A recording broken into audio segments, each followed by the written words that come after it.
Hello दोस्तों, स्वागत है आप सभी का। आज हम सितंबर 2022 के अंतर्राष्ट्रीय क्रोनोलॉजी को पढ़ेंगे, जिसमें कि अगस्त के जो करंट अफेयर्स है वो कवर्ड हैं। तो जो लोग भी नए हैं उनको मैं बता दूं, अगर आप आरएस प्रीलिम्स की तैयारी कर रहे हैं या फिर आरएस के किसी भी आरपीसी के किसी भी अदर एग्जाम की तैयारी कर रहे हैं, चाहे वो वीडियो हो चाहे वो रीट हो, तो उन सब के लिए आपको ये क्रोनोलॉजी जो है वो बिल्कुल ही पढ़नी है, मैंडेटरीली पढ़नी है, क्योंकि इसमें से काफ़ी जो क्वेश्चंस होते हैं वो डायरेक्टली पूछे जाते हैं। ये मैं अगस्त की जो मैंने क्रोनोलॉजी बताई थी उसमें भी मैंने आपको बताया था कि वीडियो मेंस में जो क्वेश्चंस आए थे वो कहाँ से डायरेक्टली जो है वो पूछे गए हैं। तो हम क्वेश्चंस को भी इस मैगजीन में इंक्लूड करते हैं ताकि आपको पता रहे कि भाई मैगजीन आपकी आस्था बढ़ेगी इसमें, और तो कुछ नहीं है, कि आपको पता रहे कि भाई ये क्वेश्चन जो है मैं पढ़ तो रहे हैं कि यहाँ से आ भी रहे हैं कि नहीं। तो इसीलिए आपकी आस्था बढ़ाने के लिए मैंने क्वेश्चंस को इंक्लूड करती हूँ। और फिर देखिए फ्रेंड्स, अगर आप आरएस की तैयारी कर रहे हैं, स्पेसिफिकली मैं आरएस का नाम इसीलिए ले रही हूँ क्योंकि अदर एग्जाम्स में फिर वही चीज़ें कवर होती हैं। तो आरएस का अगर आप प्रिपेयर कर रहे हैं तो आपको एक तो आर्थिक समीक्षा और दूसरा आपका जो क्रोनोलॉजी मैगजीन है, इसको आपको दोनों को अच्छी तरीके से कवर करना है, क्योंकि आपके 10 से ज़्यादा क्वेश्चन, 10 से 12 क्वेश्चन या इससे ज़्यादा ही मान के चलिए, ये क्वेश्चंस आपके करंट अफेयर्स के और जो भी इकोनॉमिक्स से रिलेटेड क्वेश्चंस होते हैं, इकोनॉमी अर्थव्यवस्था से संबंधित सवाल होते हैं, वो आपके या तो क्रोनोलॉजी से या फिर आपकी आर्थिक समीक्षा से ही पूछे जाते हैं। तो ये दोनों डॉक्यूमेंट आपको अच्छे से पढ़ने हैं। और आर्थिक समीक्षा का फर्स्ट चैप्टर जो है, जिसका नाम है वृहत आर्थिक परिदृश्य यानी macro economic trends of economy, ये मैंने आपको कवर करवाया है। उस वीडियो को कम लोगों ने देखा है, इसलिए मैं यहाँ प्रमोट कर रही हूँ कि प्लीज़ उसको देखिए एक बार। आप ओरिजिनल डॉक्यूमेंट से आप चीज़ को पढ़ेंगे, उसका आपको एक अलग ही फील आएगा। आपको पता चलेगा कि ये चीज़ मैंने ओरिजिनल डॉक्यूमेंट से पढ़ी, मुझे पता है कि यहाँ ये चीज़ पढ़नी है, ये चीज़ नहीं पढ़नी है। ठीक है, तो आप ओरिजिनल डॉक्यूमेंट से चीज़ को पढ़िए ताकि आपको जो है कॉन्फिडेंस एक अच्छे लेवल का आपके अंदर आएगा। और उसमें से जो क्वेश्चंस आए हैं एग्जाम्स में, जैसे कि इंडेक्स कहाँ से पूछा गया था, परसेंटेज वाले क्वेश्चंस थे, वो सारे क्वेश्चन मैंने उसमें वहाँ पर इंक्लूड किए हैं। तो आपको ये भी आइडिया रहेगा कि कैसे कैसे क्वेश्चंस जो है वो इस चैप्टर में से आए हैं। तो 11 चैप्टर उसके अंदर हैं। तो फर्स्ट चैप्टर मैंने पढ़ा दिया है, उसके 11 चैप्टर्स में कवर करूँगी। तो आप उसको एक अच्छा रिस्पॉन्स देंगे तो मुझे अच्छा लगेगा कि आप उसको वीडियो को देख भी रहे हैं। तो आप उसको देखिएगा और बताइएगा कि आपको वीडियो कैसा लगा। और इम्प्रूवमेंट की गुंजाइश उसमें बहुत कम है, क्योंकि मैंने उसको बहुत ज़्यादा रिसर्च करके कि कितना बताना है, कितनी चीज़ को छोड़ना है, कौन कौन सी चीज़ों को कवर करना है, तो वो सब करके मैंने उसको बताया है। तो आप फिर भी अगर आपको कुछ लगता है तो आप मुझे कमेंट सेक्शन में लिखिएगा उसमें। तो चलिए अब हम स्टार्ट करते हैं सितंबर की क्रोनोलॉजी को। तो देखिए फर्स्ट पेज, देखिए फ्रंट पेज एकदम आप फोकस कीजिए क्रोनोलॉजी के ऊपर। तो वो आर्थिक समीक्षा मैंने बता दिया है, अब आपकी इच्छा हो तो आप पढ़ लीजिएगा उसको। अब देखिए जो क्रोनोलॉजी वाला जो फर्स्ट पेज है, इसमें देखिए 3 नियुक्तियों को आपको बहुत अच्छे से पढ़ना है। एक तो ये हमारे 49वें नए न्यायाधीश हैं, CJI हैं, चीफ जस्टिस ऑफ इंडिया बने हैं। इनका नाम है न्यायाधीश यू ललित। ठीक है, उदय उमेश ललित इनका नाम है। तो ये 49वें आपके जो है CJI बने हैं। और ये जो है ये जगदीप धनखड़ जी हैं और ये 14th वाइस प्रेसिडेंट बने हैं। तो ये 4 का आंकड़ा आपको याद रहेगा, ये 14th है और ये 49th है, तो आपको याद रह जाएगा। फिर देखिए एक तीसरी नियुक्ति है जिनका नाम है समीर वी कामत। और ये डॉक्टर समीर वी कामत जो है ये आपके रक्षा और अनुसंधान विकास संगठन DRDO के जो है नए अध्यक्ष चुने गए हैं। इन्होंने G सतीश रेड्डी का स्थान लिया है। तो ये 60 वर्ष तक या फिर जो नए ऑर्डर्स आने तक जो है ये इस पद पर रहेंगे। तो ये 3 नियुक्तियां हैं। उसके अलावा भी एक नियुक्ति है जो कि आपको पढ़नी है, ये है आपकी CSIR की जो पहली महिला निदेशक है, वो बनी है, जिनका नाम है नल्लाथम्बी क्लाइसेल्वी। ठीक है, तो नाम थोड़ा सा अजीब सा है लेकिन आप ध्यान रखिएगा, साउथ की हैं ये, नल्लाथम्बी क्लाइसेल्वी ये इनका नाम है। CSIR के जो है पहली महिला निदेशक जो है ये बनी है। तो ये 4 नियुक्तियां हैं जिनको आपको याद रखना है। फिर देखिए स्पोर्ट्स से इस बार इतनी न्यूज़ है, भर भर के न्यूज़ है कि आप पढ़ते पढ़ते आप बोर हो जाएं। बोर तो नहीं होना है आपको, लेकिन परेशान हो जाएंगे, न्यूज़ खत्म नहीं होंगी। पहली चीज़ तो कॉमनवेल्थ गेम्स कंप्लीट हो गए हैं। तो इसमें जितने भी खिलाड़ी हैं, जैसे कि मीराबाई चानू है जो पहला गोल्ड लेके आई थी हमारे लिए, उसके अलावा जो है रवि कुमार दहिया हैं, साक्षी मलिक हैं, उन सब के बारे में हम पढ़ेंगे, जो कि गोल्ड लाए हैं, सिल्वर लाए हैं, किसने कौन सा मेडल जीता है, कौन सा खिलाड़ी किस खेल से संबंधित है। ऐसे क्वेश्चन एग्जाम्स में बहुत आते हैं, तो वो हम पढ़ेंगे। फिर देखिए कि ये जो है फिडे का जो आपके चेस ओलंपियाड हमारे यहाँ इंडिया में चेन्नई के अंदर हुआ था, ये मैंने आपको पिछली बार भी बताया था। तो ये कंप्लीट हो गया है, इसमें क्या रिजल्ट्स रहे हैं वो हम पढ़ेंगे। फिर देखिए यहाँ पर जो छोटी लिस्ट बनाई गई है विशेष आकर्षण में, इसको एक बार देख लेते हैं।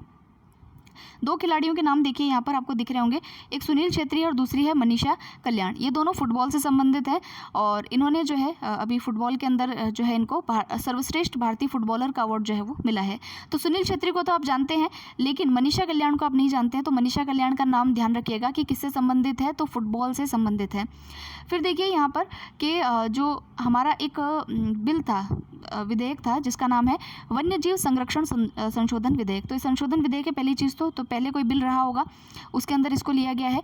तो ये जो विधेयक है इसके अंदर दंड के प्रावधानों में कुछ चेंजेस किए गए हैं। वो क्या चेंजेस है वो हम पढ़ेंगे राष्ट्रीय परिदृश्य में, ठीक है।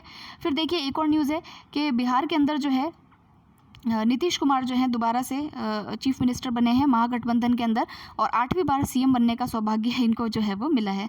फिर देखिए कि इसरो से रिलेटेड भी एक न्यूज़ है कि इसरो ने अपना एक वर्चुअल स्पेस म्यूजियम लॉन्च किया जिसका नाम है स्पार्क इस म्यूजियम का नाम है। इसकी फ़ोटो भी मैं आपको दिखाऊंगी ताकि आपको ये अच्छे से याद रहे। फिर राजस्थान से संबंधित, हमारे प्यारे राजस्थान से संबंधित भी कोई खबर हमको पता होनी चाहिए। तो देखिए सबसे पहले तो हमारे यहाँ पर हस्तशिल्प नीति 2022 जारी की गई है, क्या क्या प्रावधान है ये पढ़ेंगे। फिर देखिए अक्षय ऊर्जा निगम जो है उसको 5 राष्ट्रीय पुरस्कार मिले हैं, उसको हम पढ़ेंगे। और राजस्थान साहित्य अकादमी अवार्ड जो है युवा पुरस्कार जो है वो दिए गए हैं और उसमें जो अवार्ड है वो हमारे यहाँ पर आशीष पुरोहित को दिया गया है। तो उनको हम पढ़ेंगे, उनकी कौन सी साहित्यिक रचना है जिसको ये अवार्ड मिला है वो भी हम जो है यहाँ पर पढ़ेंगे। तो ये सारी चीज़ें हैं आपके शॉर्ट न्यूज़ में। अब हम चलेंगे इसके फर्स्ट पेज के ऊपर। मैंने इसको शायद पॉज कर दिया था, मुझे पता नहीं चला कि ये रिकॉर्ड हुआ है नहीं, तो मैं वापस से इसको बता रही हूँ। तो देखिए पहला जो खिलाड़ी हैं जिनके बारे में हमको पढ़ना है, ये फर्स्ट पेज है देखिए इस मैगजीन का। और इसमें जो पहले खिलाड़ी है उनका नाम है रोरी मैकइलरॉय और ये किससे संबंधित हैं तो ये गोल्फ से संबंधित खिलाड़ी हैं। और इनको इस बार न्यूज़ में क्यों दिया गया है कि ये पहले ऐसे गोल्फर हैं जिन्होंने फेडेक्स कप जो होता है गोल्फ का उसको रिकॉर्ड 3री बार जीता है। तो इनका नाम ध्यान रखिएगा, रोरी मैकइलरॉय। और कहाँ से संबंधित है, नॉर्दर्न आयरलैंड से इनका संबंध है। तो आपसे एग्जाम में अगर वो पूछ ले कि रोरी मैकइलरॉय कहाँ से संबंधित है और किस खेल से संबंधित है तो आपको पता होना चाहिए गोल्फर हैं और नॉर्दर्न आयरलैंड से इनका संबंध है।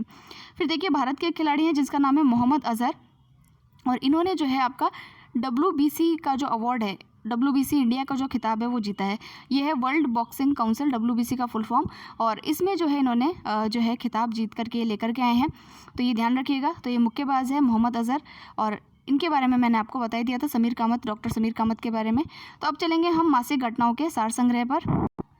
सो फ्रेंड्स जो आप फर्स्ट न्यूज़ देख रहे हैं यहाँ पर है 15वें एशियाई कप 2022 जो है उनका आयोजन हाल ही में कहाँ किया गया। तो आपसे पूछा जा सकता है, हालांकि ये खबर तो बहुत इजी सी चीज़ है कि इसका जो है संयुक्त अरब अमीरात यानी UAE के अंदर जो है इसका आयोजन किया गया है। और इससे पहले देखिए इसमें श्रीलंका में इसका आयोजन होने वाला था, लेकिन वहाँ पर इकोनॉमिक और पॉलिटिकल क्राइसिस को चलते हुए UAE के अंदर इसका आयोजन किया गया है। और अभी 27 अगस्त से 11 सितंबर यानी कि अभी चल रहे हैं खेल, तो अभी देखते हैं कि इसके अंदर क्या रिजल्ट फाइनल निकल करके आता है। फिर देखिए कि आपको अगर याद हो कि भुज के अंदर एक बार बहुत भीषण भूकंप आया था और भुज कहाँ पर है, गुजरात के अंदर है। तो वहाँ पर ये जब भूकंप आया था तो उसके अंदर काफ़ी लोगों की जान उसके अंदर गई थी। तो 2001 के अंदर ये भूकंप आया था, NCERT के अंदर फोटोज़ भी दे रखी है। उसकी स्मृति में उनके लोगों की जो उसमें जान गई उसकी स्मृति के अंदर जो है स्मृति वन स्मारक का उद्घाटन किया गया है। तो गुजरात में किया गया है, ये आप ध्यान रखिएगा। फिर देखिए कि अभी भारतीय खेल प्राधिकरण जो है उन्होंने 29 अगस्त को जो राष्ट्रीय हमारा खेल दिवस आता है 29 अगस्त को, जो मेजर ध्यानचंद है उनकी स्मृति में हम 29 अगस्त को खेल दिवस मनाते हैं।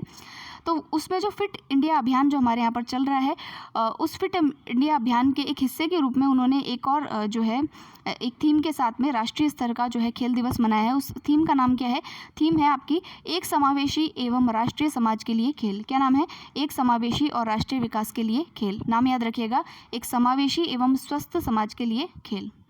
तो मैं शायद कुछ गलत बोल गई क्या, तो वापस से एक बार पढ़ लीजिए, एक समावेशी एवं स्वस्थ समाज के लिए खेल। तो ये इसका थीम था, तो ये ध्यान रखिएगा आप। थीम के ऊपर भी क्वेश्चंस जो है वो पूछ लिए जाते हैं। फिर देखिए कि आपके दिल्ली के अंदर जो कुतुब मीनार है उसके पास में एक लेक है जिसका नाम है अनंग ताल। नाम क्या है इसका, अनंग ताल।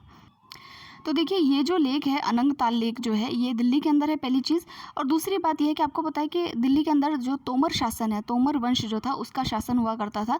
तो अनंग पाल तोमर के द्वारा इसको बनाया गया था और इसको हाल ही में राष्ट्रीय स्मारक की श्रेणी के अंदर जो है वो लाया गया है। गजट नोटिफिकेशन के द्वारा इसको राष्ट्रीय स्मारक की श्रेणी के अंदर घोषित किया गया है। तो ये आप ध्यान रखिएगा कि ये जो लेक है वो कहाँ पर है। फिर देखिए कि अभी राष्ट्रीय जो साहित्य अकादमी अवार्ड्स है उनको जो है उनकी घोषणा की गई है।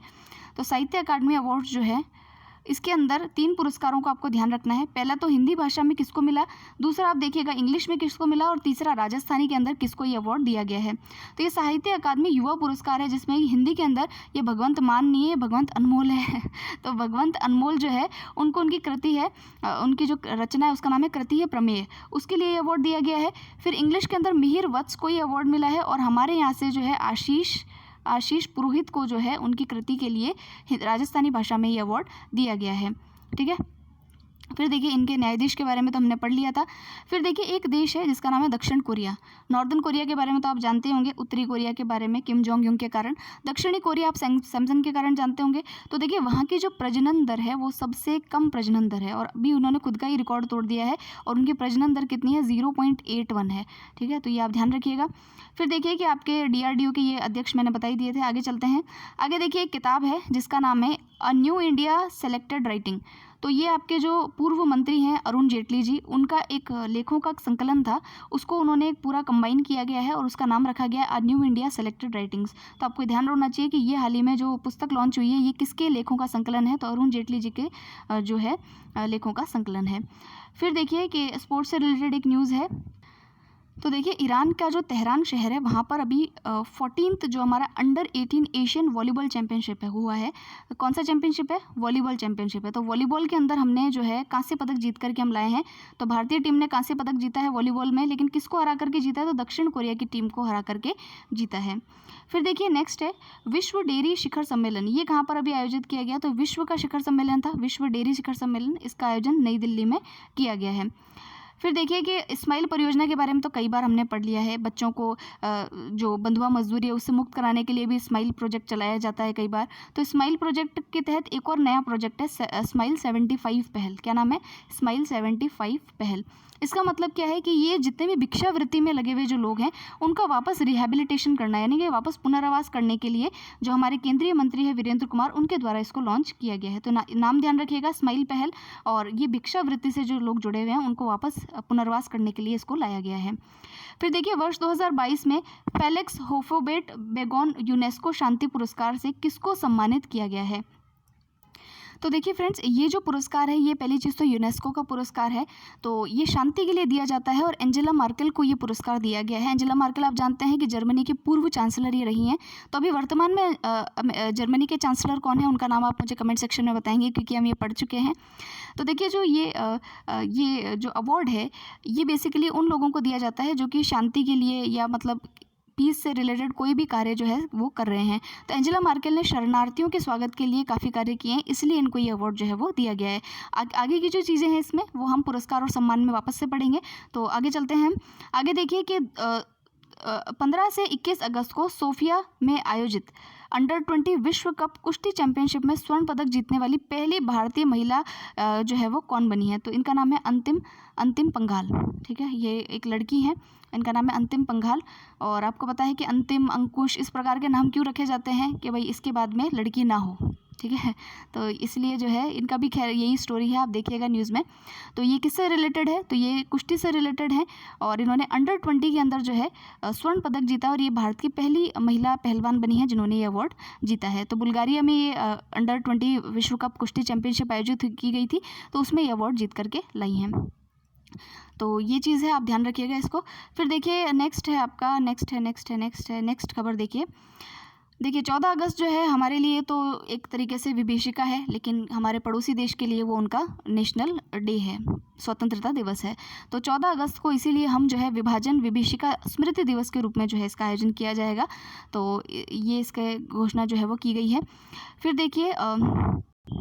फिर देखिए यहाँ पर 23वां India international sea food show जो है, यानी समुद्री जो खाना होता है सी फूड शो जो है उसका आयोजन किया गया। अब सी फूड के लिए देखिए कौन फेमस है, कलकत्ता में लोग बहुत मछली खाते हैं, तो कलकत्ता के अंदर इसका आयोजन किया गया है, जिसको कोलकाता भी कहा जाता है। फिर देखिए पशुओं में लंपी रोग जो है, जो कि आपको मालूम है कि गायों के अंदर काफ़ी ये रोग फैल रहा है, उसके लिए एक वैक्सीन लॉन्च की गई है, इसका नाम है लंपी प्रोवैक इंड। ठीक है, तो इन मतलब कि इंडिया तो प्रोवैक इंट नाम से जो ये वैक्सीन लॉन्च की गई है, ये ध्यान रखिएगा।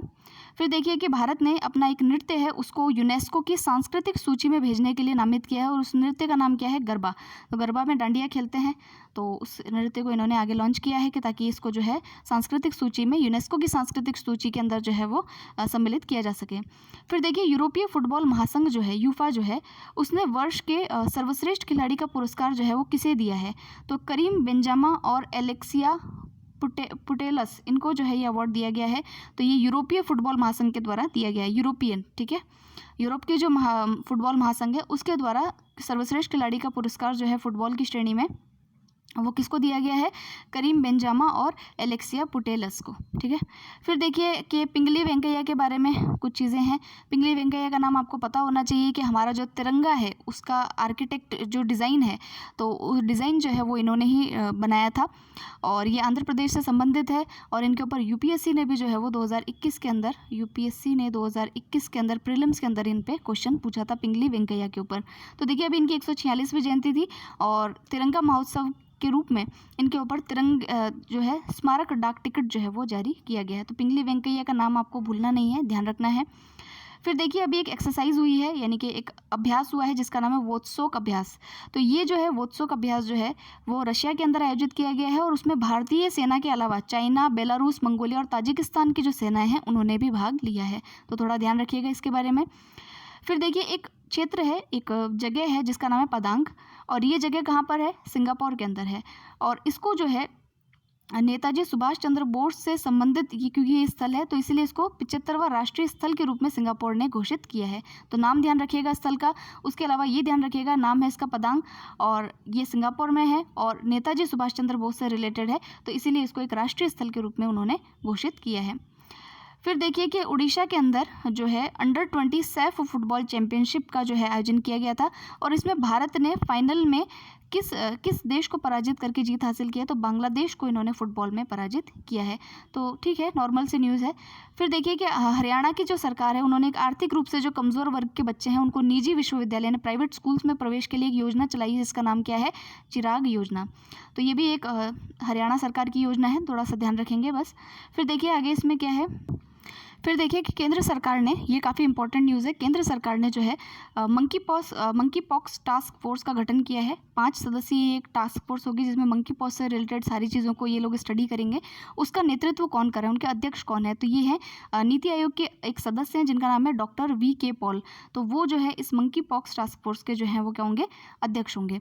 फिर देखिए कि आपका जो अभी फिडे जो शतरंज ओलंपियाड आयोजित किया गया है चेन्नई में, उसमें भारत ने जो है 2 अवार्ड जीते हैं। एक तो ओपन में अवार्ड जीता है, राष्ट्रीय ओपन में, और एक महिला वर्ग में अवार्ड जीता है। और उस अवार्ड का नाम क्या है? तो उस अवार्ड का नाम है ग्रैंड प्रिक्स डाशविली कप। तो ये थोड़ा सा ध्यान रखिएगा कि ये कप किससे संबंधित है। तो ये कप जो है आपका ओलंपियाड, जो चेस ओलंपियाड है, शतरंज ओलंपियाड है, उससे रिलेटेड है।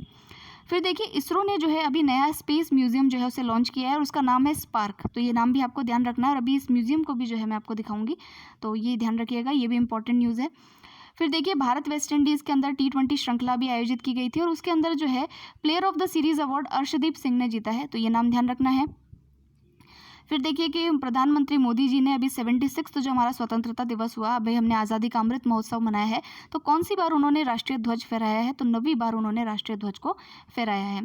फिर देखिए ये नाम आपको बहुत इंपॉर्टेंटली याद रखना चाहिए, मुझे लगता है किसी एग्जाम में ये क्वेश्चन ज़रूर पूछेंगे वो लोग, कि भारत की वह युवा स्ट्राइकर जो UFA महिला चैंपियनशिप लीग में खेलने वाली भारत की पहली महिला फुटबॉलर है, उनका नाम है मनीषा कल्याण और इनको अभी सर्वश्रेष्ठ फुटबॉलर का अवार्ड भी जो है वो दिया गया है। तो इनका नाम ध्यान रखिएगा।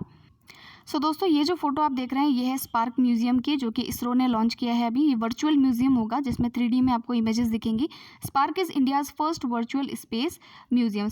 इसका स्पार्क का फुल फॉर्म क्या है? द स्पेस टेक पार्क, ये इसका फुल फॉर्म है। यहाँ देखिए द स्पेस टेक पार्क इसका फुल फॉर्म है।